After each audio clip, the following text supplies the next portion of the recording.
সামান্য বৃষ্টিতে জলাবদ্ধতার রাজবাড়ীর পাংশা পৌরসভার প্রথম শ্রেণীর হলেও নাগরিক সুবিধা পাচ্ছে না বাসিন্দারা। অল্প বৃষ্টিতে দেখা দিচ্ছে জলাবদ্ধতা, ড্রেনেজ ব্যবস্থা সহ রয়েছে বিশুদ্ধ খাবার পানির সংকট। তবে দ্রুত সমস্যা সমাধানের আশ্বাস নবনিযুক্ত পৌর প্রশাসকের। ছোট বড় খানাখন্দে ভরা সড়ক, পরিকল্পিত ড্রেনেজ ব্যবস্থা না থাকায় একটু বৃষ্টিতে ডুবে যায় রাস্তা। অনেক স্থানে বসত বাড়ি ও ব্যবসা প্রতিষ্ঠানে ঢুকে পানি। এ চিত্র রাজবাড়ীর পাংশা পৌরসভার। এলাকাবাসীর অভিযোগ, শহরের প্রায় সবগুলো সড়কেই এমন বেহাল দশা। তবে বর্ষায় নাগরিক দুর্ভোগ চরমে পৌঁছায়।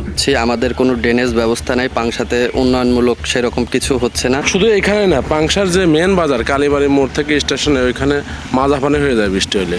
গাছ গাছালি যা ছিল, হাজার হাজার গাছ এই পানির কারণে একেবারে মূল শিকড় পৌঁছে সব গাছগাছালিগুলো নষ্ট হয়ে গেছে। প্রতিটা রাস্তায় ভাঙা, গাড়ি ঘোড়া চালাবার লাগলে পানি ফুনি সব জায়গায় পরিবেশ হলে অন্যরকম হয়ে গেছে। নাগরিক সুবিধার বৃদ্ধির লক্ষ্যে ৯টি ওয়ার্ড নিয়ে ১৯৯০ সালে প্রতিষ্ঠিত হয় পাংশা পৌরসভা। প্রায় অর্ধ লক্ষ জন অধ্যুষিত পাংশা পৌরসভাটি ২০১১ সালে প্রথম শ্রেণীতে রূপান্তরিত হয়। কিন্তু পৌরবাসীর ঘাড়ে নিয়মিত করের বোঝা চাপালেও সেই তুলনায় বাড়েনি কোনো নাগরিক সুবিধা।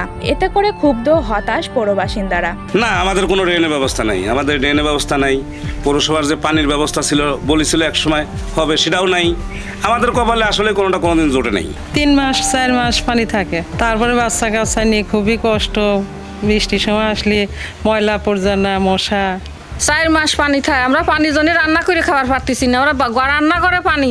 এই রাস্তাটা দিয়ে অনেক মানুষের যাতায়াত, বিশেষ করে ওদিকে মহিলা কলেজ, পাংশা মহিলা college, girls college, school, Yakubali Chowdhury Bidyapith, তারপর মাজেদ একাডেমি, এপাশে জর্জ স্কুল, পাংশা সরকারি কলেজ। এই রাস্তা দিয়ে প্রতিদিন অসংখ্য ছাত্রছাত্রী যাওয়া আসা, প্রচণ্ড ভোগান্তি শিকার হতে হয় এদের। আমাদের পৌরসভার কোনো সুযোগ সুবিধাই পায় নাই।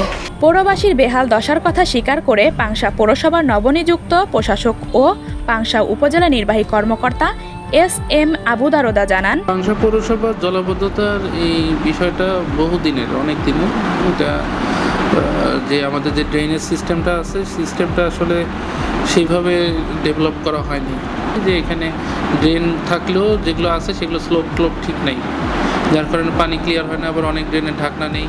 তো এগুলো নিয়ে আমরা কাজ করছি। আমরা বেশ কিছু ড্রেনের সংস্কারে হাত দিয়েছি এবং সেই সাথে সামনে আমরা বেশ বড় কিছু স্কিম নিব।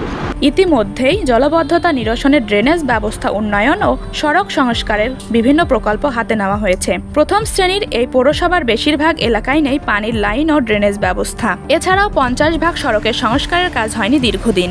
সাদিয়া সুলতানা, নয়া বাংলাদেশ।